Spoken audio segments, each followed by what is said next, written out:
Hey guys, welcome to being teacher. मैं अंकिता अवस्थी। इस video में आपको बीएड सेकेंड ईयर का जो पेपर नंबर फर्स्ट है, development of education system in India, मतलब भारत में शिक्षा व्यवस्था का विकास, उनसे रिलेटेड हमारे जो भी मोस्ट इंपॉर्टेंट क्वेश्चंस हैं उनके बारे में डिस्कस करेंगे। जो ये मैं क्वेश्चंस बता रही हूँ ये यूनिट और चैप्टर वाइज है, मतलब पहले यूनिट में जितने चैप्टर्स हैं उनसे रिलेटेड मोस्ट इंपॉर्टेंट क्वेश्चन, फिर दूसरे यूनिट में जितने चैप्टर्स हैं उनसे रिलेटेड मोस्ट इंपॉर्टेंट क्वेश्चन। इस वीडियो में मैंने अभी 2 यूनिट कवर करी हैं, जिसमें पहले यूनिट सारे पीरियड आ जाते हैं और दूसरे यूनिट में जो भी हमारे रिकमेंडेशंस हैं, जो भी हमारी कमिटीज़ हैं, जो भी हमारी पॉलिसीज़ हैं, इनके बारे में आएगा, कमीशंस के बारे में आएगा। ठीक है, तो हर एक चीज़ अच्छे से समझिएगा। कहीं कोई भी दिक्कत लगती है या कोई भी कन्फ्यूज़न होती है उसके लिए आप कमेंट बॉक्स में कमेंट करिएगा। अगर आपको पीडीएफ चाहिए, टेलीग्राम के लिंक को ज्वाइन करिए फटाफट से, हमारे डिस्क्रिप्शन बॉक्स में लिंक को मेंशन किया गया है। अगर कोई चिट चैट करनी है स्टडी से रिलेटेड तो आप इंस्टाग्राम का पेज फॉलो कर लीजिए, वहाँ पे आप मैसेज कर दीजिएगा, वो मैं हैंडल करती हूँ, वो मैं आपको हर एक चीज़ का रिप्लाई भी करती हूँ, तो आप वहाँ पे मैसेज कर सकते हैं।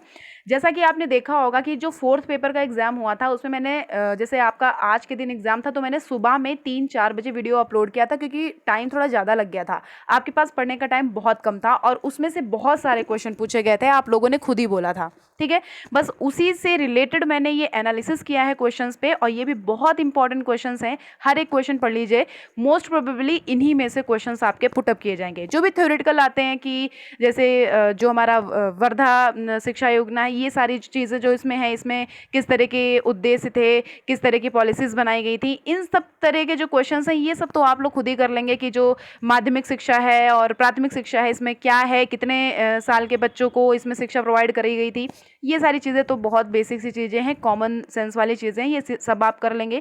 जो भी हमारे मोस्ट इंपॉर्टेंट वन लाइनर, एक एक इंपॉर्टेंट जैसे होता है ना, एक एक शब्द इंपॉर्टेंट होता है, बस उसी हिसाब से मैंने ये वीडियो आपको दिया है। हर एक समझिए, हर एक चीज़ समझिए। कहीं कोई दिक्कत है कमेंट बॉक्स में बताइएगा, और वीडियो कैसा लगता है प्लीज़ इसका भी हमें उसमें कमेंट कर दीजिएगा, क्योंकि हमें मोटिवेशन मिलता है आपके कमेंट से।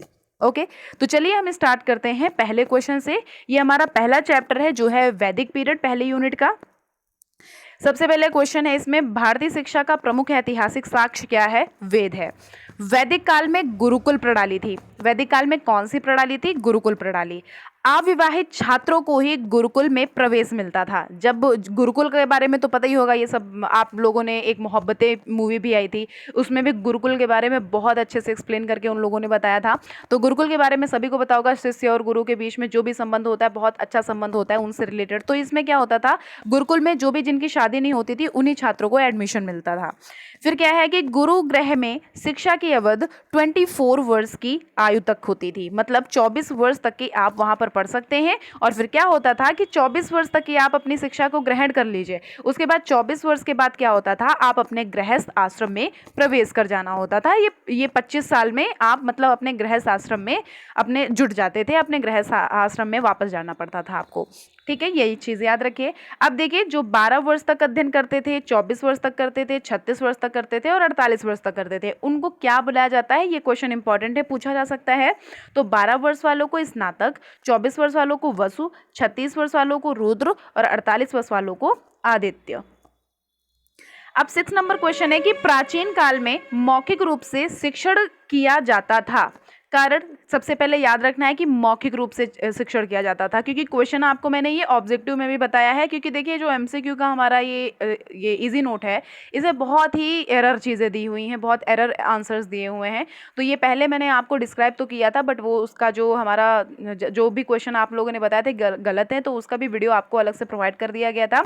तो बस ये है कि आपको वो चीज़ अभी इग्नोर करनी है, मतलब अगर आपको देखना है तो आप लोग देख लीजिए कि जो उसमें क्वेश्चन हैं, क्योंकि क्वेश्चन उसमें से भी पूछ लिए जाते हैं, उनको भी देख लीजिए। बट उसमें भी ये क्वेश्चन पूछा गया था मौखिक रूप से रिलेटेड। ठीक है, तो मौखिक रूप से शिक्षण होता था प्राचीन काल में। कारण क्या था? लेखन कला और मुद्रण कला, इसका बहुत अभाव था। नेक्स्ट क्या है कि वैदिक युग में शिक्षा की परंपरा को बनाए रखने के लिए मॉनिटर प्रणाली अपनाई गई थी। कौन सी? अग्र शिष्य, मतलब मॉनिटर प्रणाली को अपनाया गया था। नेक्स्ट है कि शिक्षा का माध्यम वैदिक संस्कृत था। क्या था? शिक्षा का माध्यम वैदिक संस्कृत था। अब है कि वैदिक कालीन शिक्षा के उद्देश्य एवं अर्थ व्यापक थे। देखिए जब अभी क्वेश्चन हमारा 4th नंबर जो क्वेश्चन पेपर था, ये मैंने क्वेश्चन क्यों डाला है, 4th नंबर जो हमारा पेपर पूछा गया था उसमें 4th या 3rd में पूछा गया था अधिगम कैसी है, तो उसमें सतत था, सरल था और भी 2 पॉइंट्स हैं, इस तरह के क्वेश्चन बने थे ना। और अभी 4th पेपर में भी पूछा था निर्देशात्मक कैसा है, मतलब ये निरंतर चलने वाली प्रक्रिया है लाइफ टाइम तक, ठीक है। तो ऐसे क्वेश्चन ये भी पूछा जा सकता है। तो वैदिक कालीन शिक्षा में जो उद्देश्य और अर्थ थे ये काफी व्यापक थे। अब वैदिक कालीन शिक्षा की पाठ्यचर्या कैसी थी, ये भी व्यापक थी। उपनयन संस्कार के उपरांत बालक की उच्च शिक्षा कब से कब तक की प्रारंभ होती थी, 8 से 12 वर्ष। नेक्स्ट है कि वैदिक काल उच्च शिक्षा को कितने भागों में बांटा गया, 2 भागों में। कौन कौन से, सामान्य और विशिष्ट। नेक्स्ट क्वेश्चन क्या है कि उपनयन, नेक्स्ट पॉइंट है कि उपनयन तथा समावर्तन वैदिक कालीन शिक्षा के संस्कार थे। ये मोस्ट इंपॉर्टेंट है। समावर्तन का हमने आपको ऑब्जेक्टिव क्वेश्चन बताया कि समावर्तन पूछा गया था, समावर्तन किस काल से, किस शिक्षा से रिलेटेड है, तो ये वैदिक कालीन शिक्षा के संस्कार हैं। नेक्स्ट है कि उपनयन संस्कार, उपनयन संस्कार को अगर आपको एक्सप्लेन के साथ पढ़ना है तो आप एक्सप्लेन के साथ बुक से पढ़ सकते हैं, क्योंकि इनसे रिलेटेड भी क्वेश्चंस बन सकते हैं, वरना आप इसमें पढ़ लीजिए, इसमें इनफ दिया हुआ है। लिखा हुआ है उपनयन संस्कार को मौजी बंधन संस्कार भी कहा जाता है। कौन सा संस्कार, मौजी बंधन संस्कार। अब लिखा हुआ है समावर्तन को गृहस्थ जीवन में पुनः लौटने का संस्कार भी कहते हैं। क्या कहते हैं, पुनः लौटने का संस्कार भी कहते हैं गृहस्थ जीवन में। अब देखिए हमारा आता है दूसरा चैप्टर। दूसरे चैप्टर में बौद्ध काल है, मतलब जो हमारा बुद्धिस्ट पीरियड है इसके बारे में बताया गया है। बौद्ध काल में कितने स्तर थे, बौद्ध काल में 2 स्तर थे, एक था प्राथमिक और एक था उच्च स्तर। नेक्स्ट है कि पबज्जा जो है, पबज्जा का अर्थ क्या था, पबज्जा का अर्थ बाहर जाना था। नेक्स्ट पॉइंट इज कि वैदिक कालीन शिक्षा कैसी थी, एक तंत्रीय थी, और जो बौद्ध कालीन शिक्षा थी ये बौद्ध कालीन थी। अब ये तो आपको पता ही होगा। अब बौद्ध काल की शिक्षा कहाँ होती थी, मोस्ट इंपॉर्टेंट है। आपको लग रहा होगा बहुत इजी क्वेश्चन है, बट आप लोगों ने पढ़ लिया है इसलिए आपको इजी लग रहा है, बट ऐसे ही क्वेश्चन पूछे जाएंगे। बौद्ध काल की शिक्षा कैसी थी, मठों में दी जाती थी ज़्यादातर। इसमें जो ईयर है ये भी पूछे जाएंगे, तो इनको भी आपको याद रखना है। अभी आपको और भी यूनिट्स में आपको प्रोवाइड कराऊंगी, तो उनसे रिलेटेड भी क्वेश्चन आप पढ़ लीजिएगा। सबसे पुराना विश्वविद्यालय कौन सा, सबसे पुराना विश्वविद्यालय तक्षशिला विश्वविद्यालय। कौन सा, तक्षशिला विश्वविद्यालय। इसका आपका ईसा पूर्व देख लीजिए, 550 ईसा पूर्व से 450 ईसा पूर्व। अब जो यूनेस्को है इसने इसे अंतरराष्ट्रीय धरोहर माना। किसने इसको अंतरराष्ट्रीय धरोहर माना, यूनेस्को ने। 5वीं शताब्दी में जो बर्बर हूणों थे उन्होंने इसको नष्ट कर दिया था। किसने, बर्बर हूणों ने 5वीं शताब्दी में इसको नष्ट कर दिया था। अब आते हैं चैप्टर नंबर 3 पे। चैप्टर नंबर 3 क्या कहता है, बिस्मिल्लाह का अर्थ पूछता है कि बिस्मिल्लाह जो है इसका मीनिंग क्या है, तो इसका मीनिंग है प्रारंभ करना। मतलब जब भी आप क्लास में, जैसे अगर आपको पढ़ाई करनी होती थी तो आप स्टार्टिंग, जैसे इसको बोलते हैं शुभारंभ, है ना, तो जब भी कुछ स्टार्ट करने वाले होते थे पढ़ाई से रिलेटेड, तो उसके पहले आप बिस्मिल्लाह करते थे, ठीक है। मकतब शब्द और मदरसा शब्द, ये तो आपको पता होगा। मकतब जो है ये कुतुब शब्द से मिलकर बना है, और जो मदरसा है ये पर शब्द से, और ये दोनों अरबी भाषा के हैं। किससे, अरबी भाषा के। मकतब जो है इसकी भी शिक्षा मौखिक थी और मदरसा की भी शिक्षा मौखिक थी। This is the most important point for your exam. फिर लिखा हुआ है जो अकबर है ये हिंदी भाषा से प्रचलित थे, और जो औरंगजेब है ये उर्दू भाषा को प्रतिपादित करते थे। अब आता है हमारा चैप्टर नंबर 4। चैप्टर नंबर 4 में क्या आता है, अब देखिए 3 चैप्टर्स तो हमारे पहली यूनिट में थे, और ये यूनिट आती है हमारी सेकेंड नंबर यूनिट में क्या है, एजुकेशनल ड्यूरिंग ब्रिटिश पीरियड। इसमें आते हैं सबसे पहले, इसमें 1 मिनट रुक जाइए, मैं देख लेती हूँ। सबसे पहले इसमें क्या आता है, सबसे पहले हमें एक एक चीज़ पढ़नी है। किसके बारे में, जो हमारा लिखा हुआ है मैकाले के विवरण पत्र और बेंटिक के संकल्प के बारे में। ये सबसे पहले आपको याद रखना है, 1835 में हुआ था। यहाँ पे पढ़िए, लिखा हुआ है भारत में आधुनिक शिक्षा प्रणाली की शुरुआत कब हुई थी। तो भारत में आधुनिक शिक्षा प्रणाली की शुरुआत 1510 में हुई थी। पुर्तगाली ईसाई मिशनरियों के द्वारा इसकी शुरुआत करी गई थी। 1613 में अंग्रेज ईसाई मिशनरियों का प्रवेश हुआ था। कब, 1613 में। 1613 में इस देश में ईस्ट इंडिया कंपनी ब्रिटिश का प्रवेश हुआ। कब, 1613 में कौन सी कंपनी आई, ईस्ट इंडिया कंपनी ब्रिटिश का प्रवेश हुआ, ये इसके अंदर एंटर करी इस देश में। अगर आपको राइटिंग समझ में आ रही है ना, नेक्स्ट वैसे ठीक तो लिखा हुआ है, फिर जल्दी जल्दी लिखा हुआ है इसलिए ठीक से आपको शायद, वैसे तो मैं बोल रही हूँ आप उससे देख लीजिए, वैसे तो सही तो लिखा हुआ है। देखिए फिर लिखा हुआ है कि मद्रास जो है इसमें माध्यमिक स्कूल की स्थापना हुई। कहाँ, मद्रास में। अब देखिए प्लासी का युद्ध कब हुआ। अब प्लासी से रिलेटेड युद्ध मैं आपको क्यों बता रही हूँ, क्योंकि इसमें प्लासी से रिलेटेड पॉइंट लिखा हुआ था, इसलिए मैं आपको बता रही हूँ। अब अगर आप 1 मिनट रुकें तो मैं इसका भी एक्सप्लेनेशन दे दूँ। चलो मैं आपको लास्ट में बता दूंगी कि प्लासी से रिलेटेड क्या पॉइंट था इसमें। 1 मिनट रुके जरा, मैं आपको ऐसे ही बता दे रही हूँ, जस्ट अ सेकेंड। हाँ जी, देखिए इसमें क्या था कि 1757 का प्लासी और 1764 का बक्सर, इसके युद्ध के विजय के बाद कंपनी तत्कालीन बंगाल, बिहार और अवध प्रांतों की शासक बन गई। कौन सी कंपनी? जो मैंने अभी आपको ऊपर बताई, ईस्ट इंडिया कंपनी। ठीक है, तो आपको 57 में प्लासी का युद्ध याद रखना है और 64 में बक्सर का युद्ध याद रखना है। भारत में लगभग 150 वर्षों तक अंग्रेजों ने शासन किया। मेघालय जो है, अब देखिए ये क्वेश्चन इसलिए पूछे जा सकते हैं क्योंकि भाई हमारे सिलेबस के हैं और ये आउट ऑफ सिलेबस तो आपको बता नहीं रही हूँ। अब लिखा हुआ है मेघालय जो है, मेघालय 10 जून 1834 को गवर्नर जनरल की काउंसिल का कानूनी सदस्य बनकर भारत आया था। अब आपको याद रखना है मेघालय कौन था, ये कानूनी सदस्य था, किसका था? गवर्नर जनरल की काउंसिल का। और कब ये बना था ये कानूनी सदस्य? 10 जून 1834 को। फिर लिखा हुआ है बेंटिक ने मैकाले को बंगाल की लोक शिक्षा समिति का सभापति नियुक्त किया था। किसको? मैकाले को। किसने? बेंटिक ने। कहाँ का? बंगाल की लोक शिक्षा समिति का क्या चुना था? सभापति। आते हैं नेक्स्ट चैप्टर, चैप्टर नंबर 5 पे, और ये है हमारा एडम से रिलेटेड जो आपने पढ़ा। 1 मिनट, जस्ट अ सेकेंड, एक मिनट। हाँ, जो एडम रिपोर्ट और इसकी सिफारिशें थी, ये वाला जो हमारा पॉइंट है, इनके बारे में पढ़ते हैं। अब देखिए इसमें एडम रिपोर्ट जो हुई ना, ये 1835 में हुई। याद रखिएगा, एडम रिपोर्ट 1835 में हुई। इसके पहले मैकाले का जो विवरण पत्र था ये 1835 में, ये दोनों 1835 में हुए। एडम एक शिक्षाविद, विद्वान और कर्तव्यनिष्ठ समाज सेवक थे। ठीक, एडम जो थे ये स्कॉटलैंड निवासी थे। 1835 में भारत के governor general Lord William Bentinck द्वारा बंगाल में शिक्षा की परिस्थिति का अध्ययन करते हुए ये नियुक्त किए गए थे। एडम 1789 टू 1868 भारत में 37 वर्षों तक रहे थे। 1835 से 1838 तक बंगाल में शिक्षा की परिस्थिति का अध्ययन किए थे। कौन? एडम। इनके बारे में समझ लीजिए, ज़्यादा कुछ क्वेश्चन इसमें से पूछे नहीं जाएंगे। अब लिखा हुआ है चैप्टर नंबर 6। चैप्टर नंबर 6 क्या है? वुड का घोषणा पत्र। वुड का घोषणा पत्र का आपको सन याद रखना है, कितना है? 1854। अब आपको यहीं के बीच में अभी होमवर्क दे रही हूँ। जितने भी मैंने अभी इसमें आपको पत्र बताए हैं, सिफारिशें बताई हैं, रिपोर्ट्स बताई हैं, अभी जो आपकी पूरे वीडियो में आपको बताऊंगी, रुके मैं बोल ही दे रही हूँ, लाइन वाइज आप लिख दीजिए या फिर आपको जो पहले याद रहे वो पहले लिख दीजिए।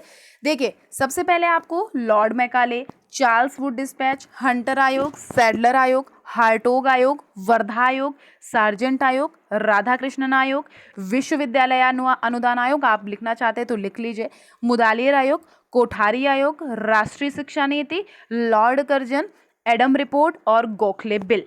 इन सब के बारे में आपको हमारे कमेंट बॉक्स में लिख के बताना है। इससे क्या होगा? मेरा कोई फ़ायदा नहीं होगा, इससे आपको रेडी हो जाएगा, पूरा अच्छे से तैयार हो जाएगा। अगर नहीं होगा, आप कमेंट में लिख रहे होंगे तो आप तुरंत गूगल पे सर्च मारेंगे या फिर अपनी बुक को खोलेंगे, तो जब ये करेंगे तो आपको एक बार रिमाइंड हो जाएगा अपने दिमाग में। ठीक है, तो आप लोग जल्दी से कॉमेंट बॉक्स में लिख के फटाफट से, लापरवाही नहीं करनी है आपको। अब इसमें क्या है कि 19 जुलाई 1854 को ईस्ट इंडिया कंपनी की ओर से एक नया शिक्षा संबंधी घोषणा पत्र आया जिसका नाम था वुड का घोषणा पत्र। फिर है सन 1856 तक सभी प्रांतों में शिक्षा विभागों की स्थापना हुई। कब? 1856। 1857 में क्या हुआ? 1857 में कोलकाता तथा मुंबई विश्वविद्यालय की स्थापना हुई। कब? 1857। चैप्टर नंबर 7 है हंटर आयोग। हंटर आयोग क्या कहता है? हंटर आयोग का आपको पहले याद रखना है क्या? ईयर। हंटर कमीशन 1882 इसका ईयर है। इसे भारतीय शिक्षा आयोग के नाम से भी जाना जाता है। दूसरा नाम याद कर लीजिए, this is most important point. फिर लिखा हुआ है इस आयोग को लॉर्ड रिपन ने 3 फरवरी 1882 को नियुक्त किया था। 3 फरवरी 1882 इसका ईयर है, जरूर से याद रखिए। इस आयोग में 20 सदस्य थे। कितने थे? 20 सदस्य। देखिए बहुत इंपॉर्टेंट पॉइंट है, 20 सदस्य याद रखिए। अब चैप्टर नंबर 8 है जो है हमारा लॉर्ड कर्जन की शिक्षा नीति। इनका आपका ईयर याद रखना है। लॉर्ड कर्जन की शिक्षा नीति 11 मार्च 1904। कितना? 1904। लॉर्ड कर्जन ने अपनी शिक्षा नीति को 11 मार्च 1904 को प्रकाशित किया। पुरातत्व विभाग की स्थापना लॉर्ड कर्जन ने की। किसकी? पुरातत्व विभाग की। ऐतिहासिक इमारतों से इनको अधिक प्रेम था तो उनकी सुरक्षा करने के लिए पुरातत्व विभाग की इन्होंने स्थापना करी। नेक्स्ट क्वेश्चन कि लॉर्ड कर्जन भारत में प्रथम गवर्नर जनरल थे, तो 1889, ये भी याद रखना है। 1889 में लॉर्ड कर्जन भारत के प्रथम गवर्नर जनरल कब बने थे? 1889 में। 1901 में शिमला शैक्षिक सम्मेलन का आयोजन हुआ था। कब? 1901 में शिमला शैक्षिक सम्मेलन का। गोखले बिल कब पारित हुआ? 1911 में। कब? 1911 में। अब गोखले ने 1905 में लॉर्ड कर्जन द्वारा पारित विश्वविद्यालय अधिनियम 1904 का विरोध किया। गोखले ने 1905 में लॉर्ड कर्जन के द्वारा जो विश्वविद्यालय अधिनियम पारित किया था 1904 का इसने विरोध किया। आते हैं चैप्टर नंबर 9 पे, सैडलर आयोग है। सैडलर आयोग का ईयर है 1917 टू 1919। कलकत्ता विश्वविद्यालय आयोग की स्थापना कब हुई? 14 सितंबर 1917 में। अब इस आयोग के अध्यक्ष कौन थे? तो इस आयोग के जो सैडलर आयोग, इसके अध्यक्ष कौन थे? अब आपको बहुत इजी तरीके से याद हो जाएगा क्योंकि सैडलर है तो माइकल सैडलर थे पहले। इसका जो ये आयोग है ये भी था कि पहले किसी सन में इसका स्थापना होना था, बट फिर एक कोई थे विद्वान जिन्होंने इसका करना था स्थापना, बट उसके बाद लॉर्ड मैकाले जो है, सॉरी माइकल सैडलर जो है, इन्होंने इसका वो किया, तो सैडलर है तो सैडलर इनके ही नाम पर इसका नाम पड़ गया, आयोग का नाम पड़ गया सैडलर आयोग। ठीक है। अब लिखा हुआ है कि इस आयोग ने मार्च 1919 में अपना प्रतिवेदन प्रस्तुत किया। कब? 1919 में। ये जो प्रतिवेदन है ये 13 भागों में डिवाइडेड है, 13 पार्ट्स में डिवाइडेड है। सैडलर जो है ये लीड्स विश्वविद्यालय के कुलपति थे। कौन थे? लीड्स विश्वविद्यालय के कुलपति। सैडलर आयोग में अध्यक्ष के अतिरिक्त 6 सदस्य और थे। कितने? 6। फिर है कि सैडलर आयोग जो है इसके बाद हार्टोग समिति की नियुक्ति हुई। देखिए ये चीज़ मैं आपको बता रही हूँ, जो वर्धा आयोग था वर्धा आयोग हुआ, उसके पहले हार्टोग हुआ, उसके पहले सैडलर हुआ। तो सैडलर हुआ मतलब उसके बाद में हार्टोग हुआ ना। तो सैडलर कब हुआ था? 1917 टू 1919 में, और हार्टोग कब हुआ? 1929 में। ये भी अभी आपको बताया जाएगा। ठीक है। अब इसमें आता है वर्धा शिक्षा योजना, इसको बुनियादी शिक्षा भी बोलते हैं। 1937 इसका ईयर है, याद रखेंगे। इसके अध्यक्ष महात्मा गांधी जी थे। इस योजना को ही बेसिक शिक्षा या बुनियादी तालीम कहा जाता है। मोस्ट इंपॉर्टेंट पॉइंट है, जरूर से याद रखिएगा। सन 1938 में वर्धा में विद्या मंदिर प्रशिक्षण विद्यालय स्थापित हुआ। अब देखिए ये सारे पॉइंट्स लिखे तो हैं ही, लेकिन अब इतना ज़्यादा कुछ इसमें आपको डीपली नहीं पढ़ना है। जो भी इसमें से आएगा, देखिए इसमें वर्धा आयोग में और क्या क्या है। वर्धा आयोग में बेसिक शिक्षा के गुण पूछ लिए जा सकते हैं, तो इसमें बेसिक शिक्षा के अगर गुण पूछे जाएंगे तो इसमें क्रिया प्रधान शिक्षा है, विशेषताएं इसकी पूछी जाएंगी तो क्रिया प्रधान है, बालक प्रधान शिक्षा है, और गृह, स्कूल और समाज में सामंजस्य है। आत्मनिर्भर योजना है। आत्मनिर्भर योजना में क्या है कि महात्मा गांधी ने भी बोला था कि जो मतलब इसमें जो लोग हैं उनको अपना जॉब, अपना पढ़ाई करवा दिया जाए, और हस्तशिल्प इसमें इसका मुख्य इंपॉर्टेंट पॉइंट था। तो उनको ऐसा कर दिया जाए कि वो अपने ऊपर डिपेंडेंट हो जाए, आत्मनिर्भर हो जाए। तो बस यही सारे पॉइंट्स हैं। इसमें रायबर्न ने भी 2 स्टेटमेंट्स दिए थे। इन्होंने बोला था कि बालक हस्तशिल्प के क्षेत्र में सक्रिय रहकर मानसिक अनुभवों के साथ साथ अन्य प्रकार के अनुभव को प्राप्त कर सकता है, और बालक हस्तशिल्प की शिक्षा प्राप्त करके खुद को गृह, स्कूल और समाज में प्रायः सामान्य वातावरण पाता है। तो रायबर्न ने भी स्टेटमेंट्स दिए हैं। तो ऐसे अगर हम पॉइंट्स देखें तो बहुत पॉइंट्स बन जाते हैं जो हमारे लिए काफ़ी इंपॉर्टेंट है। जिस हिसाब से हमारे पिछले क्वेश्चंस बन रहे हैं उस हिसाब से देखा जाए तो मैंने जो इसमें क्वेश्चंस बताए वो इंपॉर्टेंट हैं। और अगर आपको पढ़ना है तो आप इजी नोट का जो डिस्क्रिप्टिव वाला इजी नोट है आप उसको जरूर पढ़िएगा। ये मैं आपको सजेस्ट कर रही हूँ क्योंकि जो भी क्वेश्चन पेपर बने हैं वो उससे बने हैं। आप नहीं मानते तो कोई भी इजी नोट उठा लीजिए और क्वेश्चन पेपर अपना मिला लीजिए। ज़्यादा से ज़्यादा उसमें से क्वेश्चन पूछे गए हैं। ठीक है। और जो भी मैंने आपको बताया आप प्लीज़ मतलब एक बार ट्रस्ट करिए, हमारे जो लेक्चर्स हैं उनसे भी कई सारे क्वेश्चंस पूछे गए हैं। तो बस आप, मेरा कहने का मतलब ये है कि बस आप हमारे लेक्चर को जब भी वीडियो अपलोड होता है तो आपको उस टाइम पे नहीं, अगर टाइम है तो जब भी टाइम आपको मिलता है एग्जाम के पहले उसको ज़रूर से देख लें, आपको ज़रूर बेनिफिट मिलेगा। जैसे 4th पेपर में काफ़ी लोगों ने 4th पेपर का हमारा वीडियो देखा तो उनसे बहुत बेनिफिट मिला। कई सारे क्वेश्चन मेरे वीडियो से फंसे थे। ठीक है। लास्ट में जो 50 टॉप 50 का पढ़ा था, तो इसमें मैं जो चैप्टर वाइज है वो क्वेश्चंस डिस्कस कर रही हूँ। अब आगे मैं आपको सार्जेंट आयोग के बारे में बताऊंगी। कंटिन्यू वीडियो रखिएगा। जैसे कि पहला है कि शिक्षा की सार्जेंट योजना किस वर्ष से संबंधित है, सार्जेंट प्लान ऑफ एजुकेशन। अब आप सोच रहे होंगे ये तो बहुत इजी है, ये क्वेश्चन नहीं पूछा जाएगा। तो देखिए पहली बार क्वेश्चन बन रहा है तो ये क्वेश्चन पूछा जा सकता है, ठीक है। तो 1944 ईस्वी, याद रखिएगा कि ये इस वर्ष से संबंधित है। नेक्स्ट क्वेश्चन है कि सार्जेंट प्लान के किस आयु वर्ग के बच्चों को निःशुल्क शिक्षा का सुझाव दिया गया। तो 6 से 14 वर्ष आयु के बच्चों के लिए सार्जेंट प्लान के जो 6 से 14 वर्ष आयु वर्ग के बच्चे हैं उनको निःशुल्क एजुकेशन का सुझाव दिया गया। नेक्स्ट हमारा थर्ड नंबर है कि सार्जेंट ने कितने वर्षों में शिक्षा के पुनरुद्धार की योजना बनाई। देखिए मैंने आपको अभी ऊपर बताया है 40 वर्ष पहले था और अब घट करके 16 वर्ष हो गया है। कितने वर्ष? 16 वर्ष। तो आप टिक करके आएंगे कितने पे? 16 वर्ष पे। ओके। नेक्स्ट हमारा क्वेश्चन है कि केंद्रीय शिक्षा सलाहकार बोर्ड की रिपोर्ट को किस नाम से जानते हैं। मतलब what name is the report of the central advisory board of education known. मतलब केंद्रीय शिक्षा सलाहकार बोर्ड की जो रिपोर्ट है उसको हम किस नाम से जानते हैं? उसको हम सार्जेंट योजना के नाम से जानते हैं। जैसा कि मैंने आपको बताया था कि इसको 4 नामों से और भी जानते हैं, कई और नाम है इसके, ठीक है। नेक्स्ट क्वेश्चन है, और ये भी याद रखिएगा कि शिक्षा सलाहकार कौन है। शिक्षा सलाहकार के लिए एमसीक्यू पूछा जा सकता है सर जॉन सार्जेंट। ये बहुत इजी है, आपको याद हो जाएंगे। नेक्स्ट क्वेश्चन है कि सार्जेंट रिपोर्ट पहली व्यापक योजना थी जिसमें सभी पहलुओं के बारे में बताया गया था। तो ये आपको याद रखना है पूर्व प्राथमिक, प्राथमिक, उच्च विद्यालय, विश्वविद्यालय शिक्षा, तकनीकी और व्यावसायिक, ठीक है। नेक्स्ट हमारा क्वेश्चन है कि सार्जेंट रिपोर्ट के तहत कौन सा नया विषय आरंभ हुआ। तो सार्जेंट रिपोर्ट के तहत होम साइंस एक विषय आपको पता होगा, गृह विज्ञान, ये विषय जो है ये नया विषय आरंभ हुआ था, याद रखेंगे सार्जेंट रिपोर्ट के तहत। तो देखिए ये इतने कुछ इंपॉर्टेंट जो मुझे पर्सनली इंपॉर्टेंट लगे कि हाँ इस तरह के क्वेश्चंस पूछे जा सकते हैं। अब अगर आपको बहुत इजी लग रहे हैं तो आपने कई बार पढ़ लिया इसलिए आपको इजी लग रहे हैं, बट इसी में से कुछ ना कुछ क्वेश्चन पूछा जाएगा, ठीक है। इतने ज़्यादा पूछे भी नहीं जाएंगे, कुछ टॉपिक से 1 या 2 क्वेश्चन निकाल लिए जाएंगे। तो इस तरह के एमसीक्यूज पूछे जा सकते हैं। तो आप पढ़िएगा, आप कंफ्यूजन है कमेंट बॉक्स में करिएगा कमेंट, ठीक है। तो ध्यान रखिए, फिर मिलते हैं नेक्स्ट वीडियो में। Thank you so much. PDF आपको हमारी टेलीग्राम की लिंक पे मिल जाएगी।